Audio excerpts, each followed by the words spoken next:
Welcome everyone to the first episode of Mr. Woodward's History Moments.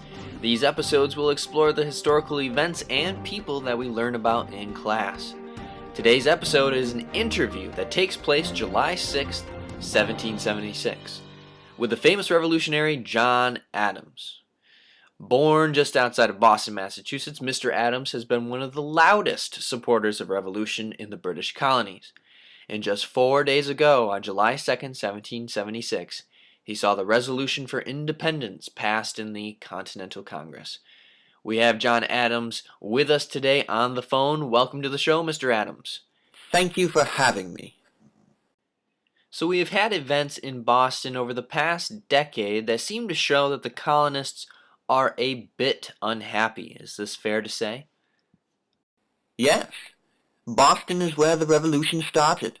The colonists were angry for quite some time over the new taxes that were passed in British Parliament. We had no representation, but we definitely did have taxation.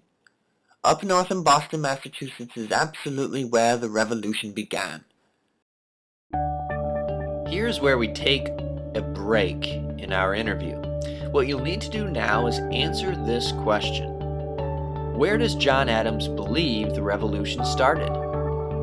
To answer this question, use your question guide and pause this episode. Again, to answer this question, use your question guide and make sure to pause this episode. We left off with Mr. Adams talking about how the dissatisfied colonists caused a revolution. Now let's continue the interview. Mr. Adams, you were criticized for supporting British soldiers that fired upon a crowd of colonists in Boston on March 5th, 1770.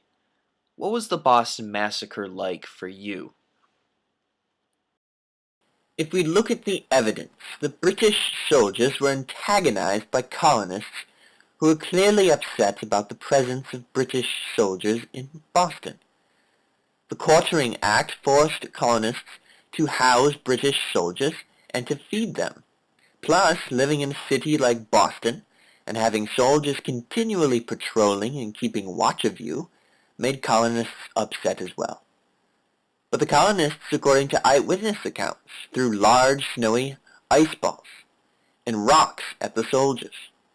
The colonists formed a large mob that made the few British soldiers nervous, and when such a nerve-wracking situation happens, then sometimes accidents can happen.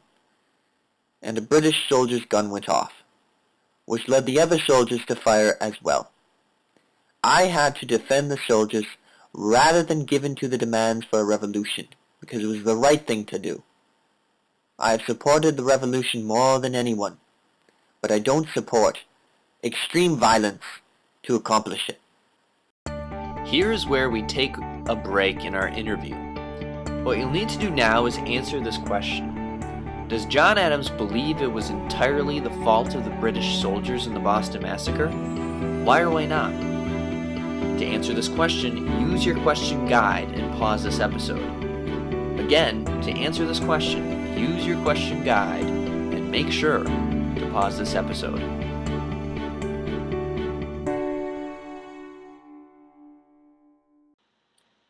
And we're back.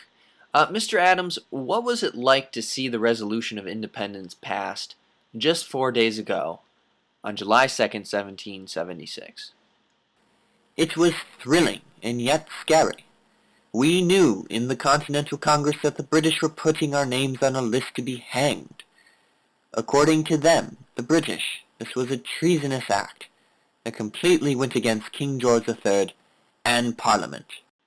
Mr. Adams, how long will this war with Britain last?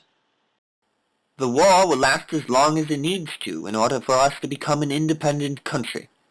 The British have to travel across the Atlantic Ocean to get to us, and we know our lands much better than they do. I think we will be victorious. Here's where we take a break in our interview. What you'll need to do now is answer these questions.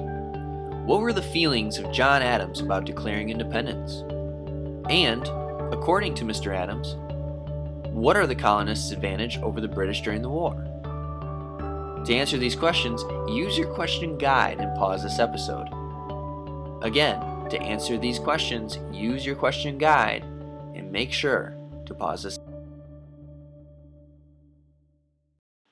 So let's end on a happy note, Mr. Adams. Did you celebrate independence with anything special this year?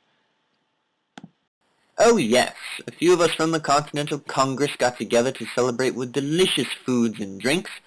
My favorite food right now is apple pandowty, a New England dessert of sweet pastry made with fresh apples and molasses.